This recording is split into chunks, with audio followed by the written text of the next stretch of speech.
Thanksgiving always quickly, turns into Advent.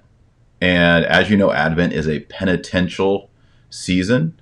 It goes back a long time. We see it in, I think, the 400s and the 500s. We start seeing a fasting period, a time of preparation, moving into the feast of Christmas.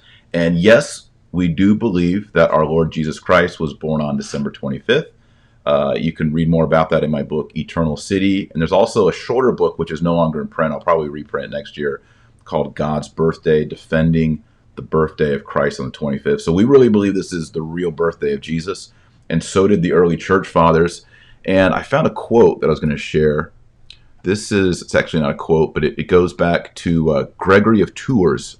So this is in the 5th century, so the 400s.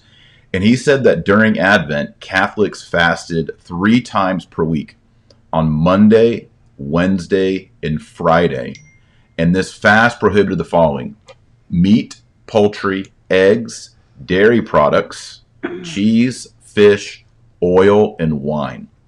The exception was oil and wine were allowed on Tuesday, Thursday, Saturday, and Sunday. So the 4 other days. And then fish was allowed on Saturday, Sunday. So this was the early church practice. We see this being observed even in the time of Charlemagne, so around 800. By around the year 1200, so we're getting into the era of St. Francis of Assisi, St. Dominic, St. Thomas Aquinas, it's fallen into disuse. People aren't doing it. However, St. Louis, the king, St. Louis IX, he was known for keeping the old school strict Advent fast, the one that I just described. But that was kind of unique even in the 1200s. So here we are in 2019, nobody does No, it's anything. actually like a month long of partying for most people. Right. And so it's definitely a recalibration for us new Catholics. Well, even I think most cradle Catholics probably didn't, that I've known, celebrate Advent as the penitential season. Yeah. So, and it's good to be balanced though. Sometimes you have to kind of spread things out because you do want to do an adequate job like decorating, but I mean, because it's so fun. I'm a decorator. I like to do all that, but people really can get down on you if you do too much before, too early. But at the same time, it's also good to kind of bulk back the culture and, hold off a little bit, remind the kids and remind the family the purpose, and get ready for it. So one of the things that you do really well, Joy, is you in December, Thanksgiving, December, we decorate the home, but you decorate it a little bit more winter. Right. Yeah. Right. Yeah. We kind of build up towards the actual Christmas. Yeah. There's winter stuff. and then there's Christmas. Right. Yeah. And so, I think, when we put out our nativity scene, we don't have the baby Jesus in it. Mm-hmm. And then I guess we could jump and do the whole Advent before we do the Saints' Days. Yeah, because that's we punctuate how we build up to the celebration of Christmas through the special days coming up in Advent. So we could just jump into the calendar. So our 4 Sundays of Advent are special days. Mm-hmm. But all during Advent, we have this really beautiful Advent wreath that Joy has designed.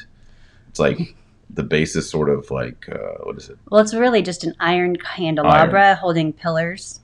Big candles. We tend to burn it a lot. We do Advent devotion every night. And so those little ones are fine, but if you do it once a week, but you'll be going through lots of them if you light it every night. So we do pillars that last the whole year, or the whole season. And for the men out there, pillars are like candles that are they're like big a 3-inch round candle. And so it's a short iron candelabra that I wrap in garland. Mm-hmm. And so we have a violet, rose, violet, and then there's one that's a little bit taller in the middle that takes a white pillar. Yep, it's like, and then Joy ties like ribbons around it, and it looks really nice. Thanks, Dave. And this is the other cool thing is she has this crown, like the crown of Jesus. That was just one of those things someone gave us, like on a gift, and then it's one of those fun things. You're like, I think that'll fit on that candle, So it fits perfectly really on the white pillar candle. Yeah. So all during Advent, that candle is covered with the crown of Jesus. And then on Christmas, we take that crown off and then we say the light of Christ. The youngest kid lights it and says the light of Christ. So the Advent wreath is a big part of it. Now, Some people, especially their traditional, like Advent wreath, that's Protestant, that's Lutheran. They don't like that. So maybe we should talk about that. So Advent itself, of course, is Catholic. It goes back at least to the 400s, if not earlier. And there's some differences on the numbering. I think, I don't have the notes in front of me, but I think in the time of Gregory the Great, there were 5 Sundays in Advent, but it got shortened to 4. And so, since it's a penitential season, it's violet, just like Lent. But the middle Sunday, the third Sunday, means you're almost halfway there. It's called Gaudete, which is from the introit of the Mass, rejoice. And that's a day of more celebration and levity. So this was always kept in the churches. You had the 4 Sundays in the rose-colored Gaudete. What happened is in Germany, there was this custom of keeping track of these at home with candles. And I guess in modern times, you can get rose-colored candles and purple candles. You probably couldn't get a purple candle in 1300. Yeah, they probably just had normal beeswax or whatever.